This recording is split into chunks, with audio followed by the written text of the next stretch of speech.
Bom, o processo de criação e de idealização do projeto, ele se dá muito a partir da necessidade da gente entender que essas mulheres, elas não são vistas pela sociedade, ou na verdade elas são vistas, mas elas não estão num papel social elevado, né? Elas são vistas como subjugadas. Por isso esse processo de criação é tão importante, como o processo das artes plásticas, principalmente da fotografia, que é algo que você consegue se ver, se olhar, e não só você se ver, mas que outras pessoas consigam se ver, se reconhecer.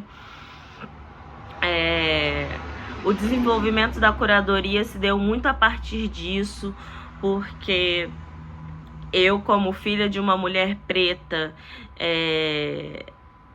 que fui criada à base de muito trabalho e esforço, filha de empregada doméstica, formada na UF, como produtora cultural a partir de muito suor, ver a minha mãe hoje tendo um destaque, ver a minha mãe sendo fotografada, sendo uma das minhas modelos, sendo uma das modelos do projeto, me dá um acalento, porque elas conseguem se enxergar num local que elas nunca conseguiram. Então, por isso é tão importante.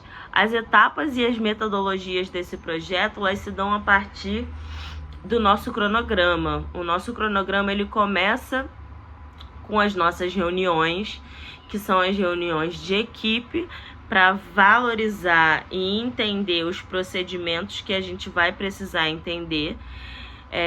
Só pontuando aqui, a equipe é formada principalmente e majoritariamente mais de 90% de mulheres negras, porque além do preceito de mulheres negras sendo fotografadas, nós também estamos tendo o preceito de mulheres negras trabalhando e girando a produção cultural de mulheres pretas.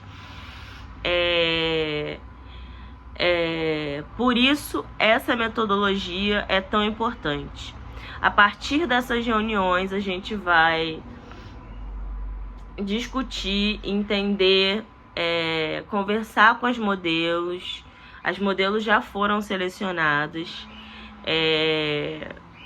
entender quais são os trabalhos, quais são os procedimentos que nós vamos ser, quais procedimentos vão ser necessários, né, conforme o nosso cronograma está aí dizendo no edital. E ao longo do cronograma projetado, a gente vai executando as tarefas a partir do cronograma. Esse material, ele vai ficar disponível por 2 meses, caso a gente for selecionado, né? Por 2 meses no Sesc de São Gonçalo. E não é à toa que foi escolhido o Sesc de São Gonçalo. Eu sou uma pessoa de São Gonçalo, eu sou nascida do Porto do Rosa, sou da comunidade do Salgueiro. Por isso é tão importante voltar. Quando a gente está falando de ancestralidade, a gente também está falando sobre volta, sobre reconquista, sobre a gente retrazer o nosso reconhecimento. E por isso é tão importante a gente entender essas necessidades. O nosso cronograma, ele tá bem razoável, bem fácil de entender. A nossa metodologia também, haja visto que eu já fiz um projeto muito parecido, e agora a gente quer fazer um outro projeto com essa mesma pegada, mas agora dessa vez em São Gonçalo, para fortalecer ainda mais a conexão das mulheres gonçalenses pretas e a produção cultural preta em São Gonçalo.